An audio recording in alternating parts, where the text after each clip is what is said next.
بخاری شریف کی روایت میں ہے کہ حضور حضرت ابوبکر صدیق کو خلیفہ بنانا چاہتے تھے. صلی اللہ کبھی آپ فرماتے ہیں حضور امت کو ویسا ہی چھوڑ گئے کہ وہ فیصلہ شورا کے ذریعے کرے، نہ حضرت علی کو بنایا اور نہ حضرت ابوبکر کو. کبھی خطبہ حضرت عمر کا حوالہ دیتے ہیں کہ بیعت ابوبکر ہنگامی تھی. مجھے آپ کی باتوں میں کچھ تضاد سا معلوم ہوتا ہے، برائے مہربانی وضاحت کر دیں. آپ نے ذرا توجہ نہیں فرمائی، ورنہ اتنا مشکل نہیں تھا یہ مسئلہ، آپ خود ہی حل کر سکتے. ایک تو ہے ایسا مقرر کر جانا کہ حضور اعلان فرما دیتے کہ میرے بعد فلاں خلیفہ ہے، واضح کلیئر بات ہوتی، ایسا آپ نے نہیں کیا. نہ ابو بکر نے کیا، نہ حضرت علی کو کیا. حضرت عمر جو کہتے ہیں وہ بھی ٹھیک ہے کہ ہنگامی حالات میں ہم نے بیعت کر لی، ورنہ کوئی نس نہیں تھی، حضور نے نہیں کسی کو مقرر کیا تھا ان معنوں میں کہ اعلان. باقی جو ہے نا کہ اپنی رجحان کا اظہار کہ میرا یہ رجحان ہے، میں پسند کرتا ہوں کہ یہ شخص بنے، یہ حضور نے طریقے سے ظاہر کیا حضرت ابوبکر کے لیے. مگر وہ اسی لیے نہ لکھا اور نہ اعلان کیا کہ امت کا جو انتخاب کا حق تھا وہ مجروح ہو جائے گا. جو چننے کا ہے نا، ایک کو تو مقرر کر دوں قیامت تک کیا بنے گا. اب ہمارے ایرانی بھائیوں نے انقلاب برپا کیا، اللہ اس کی حفاظت کرے. دیکھیں نا، وہاں کوئی اللہ کی طرف سے مقرر ہوا خلیفہ نہیں، نہ رسول کی طرف سے. اب امت چنتی ہے، تو یہ چناؤ جو ہے نا کہ لوگ چنیں، اس کو قائم رکھنے کی حضور نے کھلا اعلان نہیں کیا. باقی اشارے کنائے کہ میں اس کو پسند کر، یہ رائے، اس کو حضور نے اگر کچھ ظاہر بھی کیا امت اس کی پابند نہیں تھی. اسی لیے خود حضرت ابوبکر نے آپ کا کہ یہ عمر کھڑا ہے یا ابو عبیدہ، اس میں جس کو چاہو پسند کرو، کر لو بیعت اس کی. تو بات تو صاف ہے کہ اعلان ان معنوں میں کہ آپ بالکل کہہ جاتے کہ میرا ولی یار میرے بعد پھر چنا نہیں تھی، وہ انتخاب کا حق ختم کر جاتے. ایک ہے صرف اپنا رجحان ظاہر کیا، امت کو بتایا میرا تو جی یہ چاہتا ہے، بس لوگ اس کے پابند نہیں. اگر وہ دوسری رائے رکھنا چاہتے ہیں اس بارے میں یہ بھی سننا چاہیے، میرا بھائی یہ بھی سنے. ایک بات جو ہم نے ذہن میں رکھتے ہیں جس سے بہت سی الجھنیں آتی ہیں، اللہ کے رسول علیہ السلام نے قرآن میں آتا حضرت زید کو جسے آپ نے اپنا بیٹا بنا رکھا تھا، اس کو آزاد کیا تھا. اللہ کہتا جس پر آپ کا بھی احسان ہے اور اللہ کا بھی احسان ہے، اس کو اسلام. اس سے کہا کہ اپنی بیوی کو رکھ، طلاق نہ دے. یہ لفظ صاف حضور نے کہا، ہم سے کہہ کا زوجک مت. مگر زید نے یہ مشورہ قبول نہ کیا اور طلاق دے دی. تو اس پر خدا ناراض ہوا؟ کوئی مذمت اس کی ہوئی نہیں ہے، بلکہ یہ لفظ فرمایا گیا کہ اللہ کا اس پر احسان ہے، آپ کا بھی. اور بعد میں اس بیوی کا نکاح آپ سے حضرت زینب نے. تو پتہ چلا کہ جب نبی کی حیثیت سے بولتا نا کہ یہ وہی ہے، اس وقت وہ بھی چوں نہیں کر سکتا اور نہ کوئی امت کر سکتا. اس کے سامنے سرنڈر ہونا پڑتا سب کو. سب سے پہلے رسول اس کے سامنے جھکتا ہے. اور جہاں پھر یہ بات نہیں ہوتی، یہ بہت نازک بات ہے، مگر حضور کا کمال ہے کہ آپ کی زبان سے نکلتا تھا نا کہ وہی ہے. آپ ہی بتاتے تھے کہ یہ میری رائے. اگر آپ اپنی رائے کو بھی کہہ دیتے یہ وہی ہے تو تباہ ہو جاتا سب کچھ. اب یہ لکیر کھینچنا، اتنی دیانتداری اور اتنا خوف خدا پر مبنی کہ حضور سے جب پوچھتے تھے کہ یا رسول اللہ یہ وہی ہے کہ ہم نہ بولیں، یا آپ کا خیال ہے.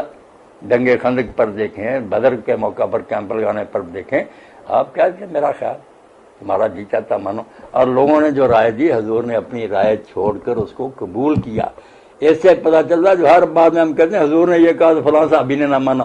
بھائی سوچو، اگر وہی ہے پھر اس کے مقابلے کوئی نہیں بول سکتا. اگر آپ ایک مشورہ دے رہے ہیں، اور یہ اسلام میں آزادی کا تصور اتنا اعلیٰ ہے کہ نبی کے مقابلے میں آزادی جس پر جان مال قربان ہے، وہ بھی کہتا میری رائے میں نے مانے ورنہ میں خدا نہیں کہ تم میرے بندے ہو، میں اپنی بندگی کرانے نہیں آیا، اللہ کا بندے بنا. یہ اسپرٹ جو نبی پیدا کر گیا امت میں علیہ الصلوۃ والسلام، اس کی برکت تھی کہ جب تک خلافت راشدہ رہی ایک ادنا مسلمان اٹھ کر کھڑا ہو جاتا تھا کہ عمر نہ تیری ہم سنیں گے نہ مانیں گے، پہلے ثابت کرو یہ کرتا کہاں سے لیا.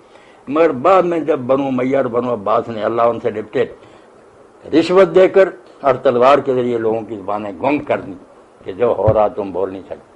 اس کے نتیجہ میں امت یہاں تک اب پہنچ گئی کہ ہم جو کہتے ہیں مشرف آ گیا فلاں آ گیا، یہ سب اسی درخت کا پھل ہے جو ہم نے بویا نا، اور جس کی مزاحمت کے لیے سیدنا امام حسین اٹھے.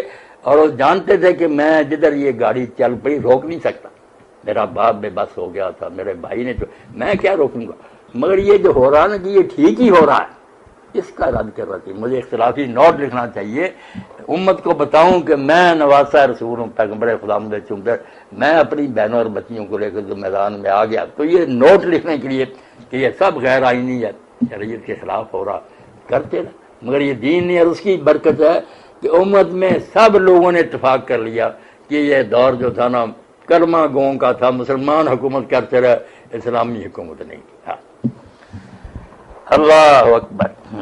کہ نبی کریم صلی اللہ علیہ وسلم نے شدت مرض میں یہ فرمایا تھا کہ لاؤ میں تمہیں کچھ لکھ دوں تاکہ میرے بعد گمراہ نہ ہو جاؤ، لیکن صحابہ کرام رضوان اللہ علیہم کے اختلاف کی وجہ سے وہ بات لکھی نہ جا سکی. کیا کسی حدیث میں صراحت ہے کہ آپ نبی کریم صلی اللہ علیہ وسلم کیا لکھوانا چاہتے تھے؟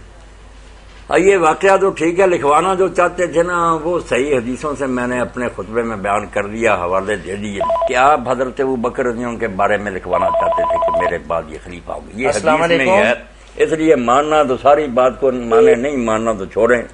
آدھی بات تو نہیں مانی، یعنی حدیث میں یہ صراحت ہے کہ آپ حضرت ابوبکر رضی اللہ عنہ کے بارے میں. اس لیے ابن تیمیہ رحمۃ اللہ علیہ اور جیسے سفیان ابن جنا کہتے ہیں کہ نماز روزے کی باتیں نہیں تھی، یہ تو السلام تم لوگ علیکم. بھی بناوٹی بنا. مسئلہ تو خلافت ہی تھا، اس کے علاوہ کون سا معاملہ رہ گیا تھا؟ معاملہ خلافت کا تھا، مگر وہ خلافت کا کیونکہ ذکر آیا کہ ابو بکر رضی اللہ عنہ کے لیے لکھنا چاہتے تھے، وہ بھی ساتھ ملاؤ. کہہ رہے تھے کہ جو نبی کریم صلی اللہ علیہ وسلم نے لکھنا چاہتا وہ مسئلہ خلافت ہی تھا. مگر حدیثوں میں یہ وضاحت ہے کہ وہ سارا میرا ایک پورا خطبہ اس پر میں نے حدیثوں کے حوالے سے کہا کہ اپنی طرف سے کیا آرائی کرنے کی ضرورت نہیں. آپ نے فرمایا بلاؤ ابو بکر کو تاکہ میں ان کے لیے لکھ دوں اور جھگڑا نہ. جی بھائی، تو اب یہ مسئلہ حل ہو گیا کہ نبی کریم صلی اللہ علیہ وسلم خلافت کے حوالے سے کچھ لکھوانا چاہتے تھے.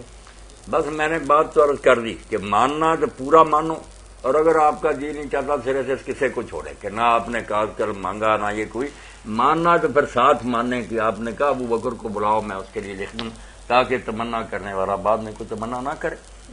یہ روایت صحیح ہے مولانا؟ بالکل صحیح روایت. اس کا کوئی حوالہ دیں گے؟ حوالہ تو میں نے مسلم احمد اور ساری کتابوں سے باقاعدہ صفحے صدر نکال کر لکھوائے.